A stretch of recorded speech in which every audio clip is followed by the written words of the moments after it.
Jelang pencoblosan Pilkada besok, sejumlah persiapan terus dilakukan. Seperti apa kesiapan logistik dan apa saja yang harus diketahui pemilik suara untuk melancarkan pencoblosan Anda di besok hari. Kita akan bahas bersama dengan Komisioner KPU Betty Epsilon Idrus bersama kami melalui sambungan Zoom. Selamat pagi Bu Betty, Assalamualaikum.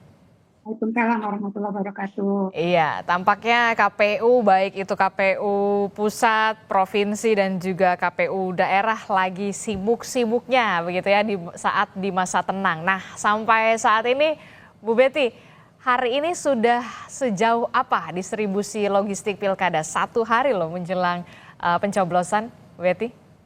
Ya, sejak kemarin data yang kami terima dari sistem informasi logistik yang sudah diisi oleh teman-teman Satker, KPU Provinsi, KPU Kabupaten Kota, itu sudah sampai semua ke gudang Komisi Pemilihan Umum, dalam hal ini adalah gudang Komisi Pemilihan Umum KPU Kabupaten Kota.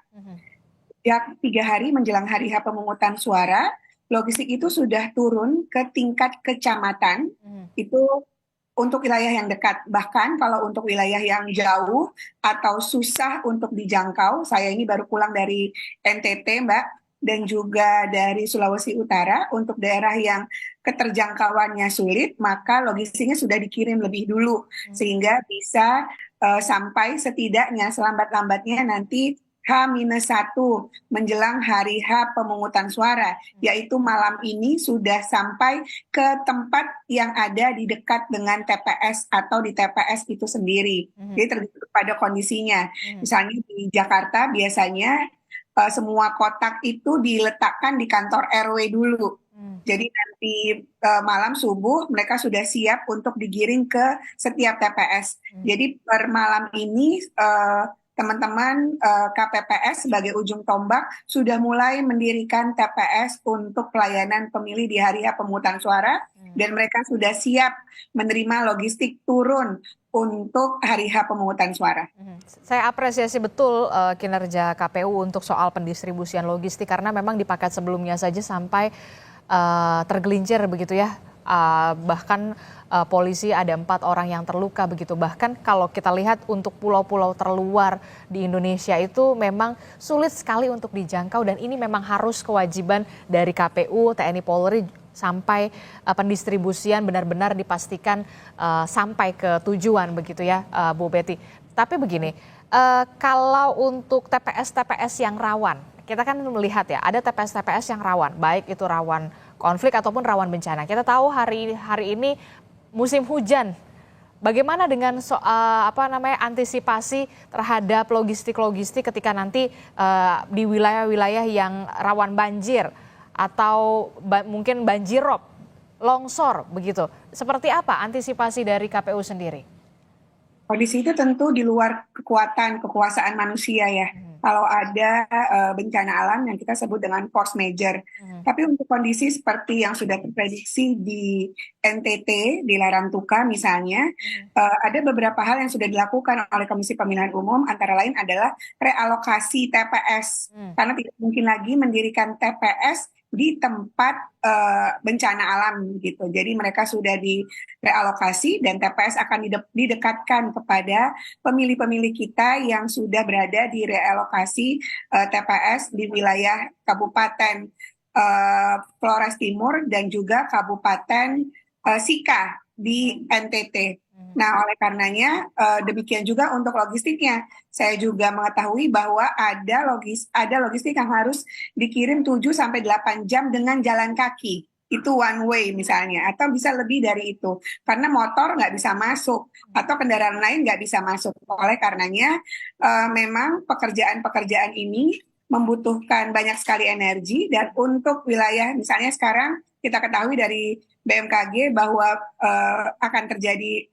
akan ada musim hujan begitu di beberapa wilayah, maka seluruh logistik yang ada di Indonesia ini pengirimannya menggunakan plastik, Mbak. Jadi setiap kotak yang sudah berisikan surat suara itu yang sudah tersegel itu Dibungkus kami bungkus plastik. lagi dengan plastik, betul. Supaya tidak kemudian terkena air begitu ya. Dan setidaknya tidak terkena air. Jadi pertolongan pertama pada kotak suara sudah kita lakukan. Oke. Itu adalah salah satu upayanya begitu ya untuk rawan bencana baik itu banjir ataupun rob dan juga tadi Anda sebutkan soal bencana sudah sampai pendistribusiannya ke sana logistik. Tapi bagaimana untuk pendistribusian misalkan ke rumah-rumah sakit, ke lembaga pemasyarakatan, termasuk Ya, juga untuk teman-teman difabel. Bagaimana Mbak Betty? ya, setidaknya kita sebutkan TPS-TPS yang berada di tempat-tempat yang mana sejak pemuktahiran data pemilih kita lakukan, itu penanggung jawab apakah itu rumah sakit, apakah itu penanggung jawab lapas rutan, itu bersedia untuk didirikan tempat pemungutan suara di dalamnya, Mbak. Jadi pada konsekuensinya adalah bahwa pemilih itu tetap akan ada sampai hari H pemungutan suara, misalnya di lapas rutan, dan kemudian penanggung jawab dari setiap lapas rutan menyiapkan kira-kira nanti TPS-nya ada di sini. Tapi untuk pendirian TPS segala macam itu disiapkan oleh Komisi Pemilihan Umum. Tapi di mana lokasinya itu tergantung pada penanggung jawab lokasi khusus yang ada, Mbak. Oleh karenanya di TPS dalam hal ini di lokasi khusus sudah kita siapkan terlebih dahulu jauh-jauh hari sejak kita memutahirkan data pemilih dan menetapkan daftar pemilih tetap di sana. Nah, jenis pelayanan seperti apa yang akan dilakukan? Tentu karena dia bersifat lokasi khusus, DPT-nya sudah kita siapkan, tapi perlakuannya bisa jadi menjadi pemilih pindahan. Karena mereka belum tentu memiliki KTP sesuai dengan alamat tertera. Kan Betul. tidak ada ya orang yang beralamat di lapas rutan. Tetapi mereka sepanjang masih dalam satu provinsi maka akan mendapatkan surat suara untuk gubernur dan wakil gubernur. Kalau sepanjang dalam satu kabupaten kota yang sama akan mendapatkan lengkap selain surat suara untuk gubernur dan wakil gubernur, tapi juga untuk wali kota atau bupati di wilayah itu. Jadi surat suaranya sudah kita siapkan juga. Termasuk untuk panti-panti sosial dengan disabilitas mental misalnya. Di Jakarta sepanjang yang saya ketahui tetap akan ada TPS di dalam panti laras yang ada di Jakarta Barat dan di Jakarta Timur. Jadi sepanjang ada TPS di situ tentu akan kita lengkapi surat suaranya, demikian juga bentuk pelayanan yang akan ada di sana. Oke, karena tadi sudah menyinggung soal pindah memindah, nah begini nih kalau Mbak Betty seperti misalkan saya gitu ya, harus bertugas dan tidak libur begitu ya, tetap bekerja di hari pencoblosan.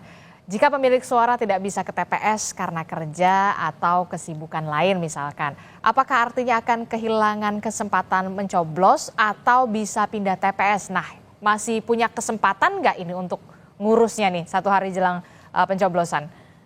Ya, kita punya Kepres 33 tahun 2024 bahwa tanggal 27 November adalah hari pencoblosan yang merupakan hari libur nasional. Untuk Mbak-mbak yang tidak mungkin libur karena memang media atau mungkin para medis kan tidak mungkin libur ya, maka perusahaan perlu berstrategi karena penggunaan hak pilih dari pukul 7 sampai pukul 1 siang. Sehingga mereka tidak kehilangan hak pilih. Untuk pilkada, dapilnya adalah masing-masing. Jadi tidak bisa nih pemilih dengan IKTP luar Jakarta memilih gubernur dan wakil gubernur untuk DKI Jakarta. Karena hanya mereka penduduk Jakarta dong yang bisa memilih gubernur dan wakil gubernurnya. Dan hanya mereka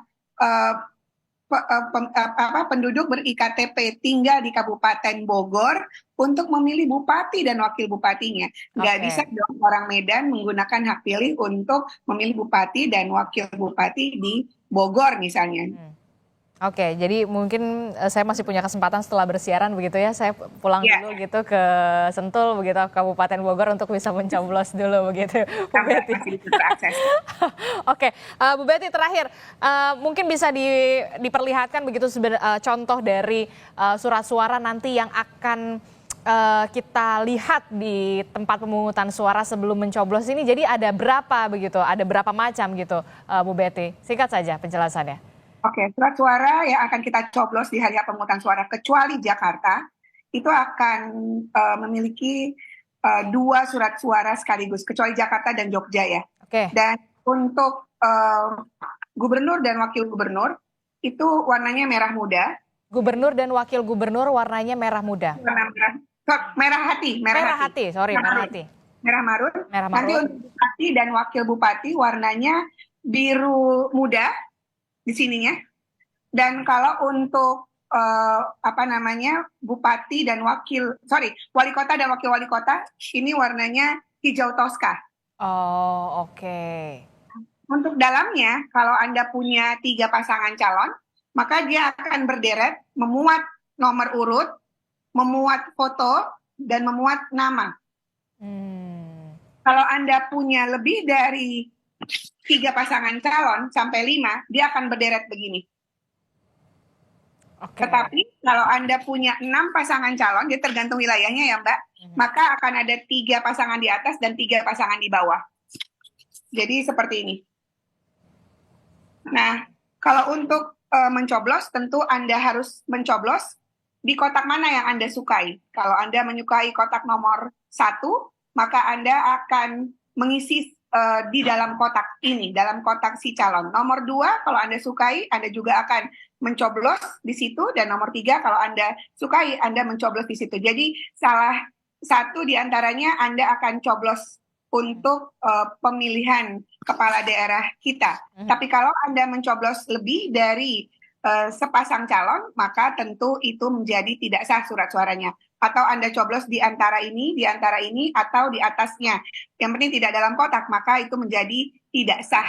Jadi tentu surat suara kita akan menjadi bernilai kalau Anda coblos surat suaranya sesuai dengan ketentuan dan pastikan bahwa di kolom kotak KPPS sudah diisi dan ditandatangan oleh KPPS kita. Dilipat lalu masukkan ke dalam kotaknya masing-masing sehingga menjadi nilai sah untuk perolehan suara setiap pasangan calon yang Anda sukai. Oke, baik. Terima kasih penjelasannya Bu Betty Epsilon Idrus sudah bergabung bersama kami di Sapa Indonesia Pagi. Tentu kita harapkan betul pelaksanaan pemilihan kepala daerah ini besok berjalan dengan aman, lancar, tidak ada hal yang kemudian berarti, dan tentu saja kita berharap juga warga yang punya hak untuk memilih, untuk bisa menyalurkan hak pilih Anda besok untuk menentukan siapa pemimpin daerah Anda untuk 5 tahun ke depan, untuk benar-benar mencari pemimpin yang benar-benar berkualitas.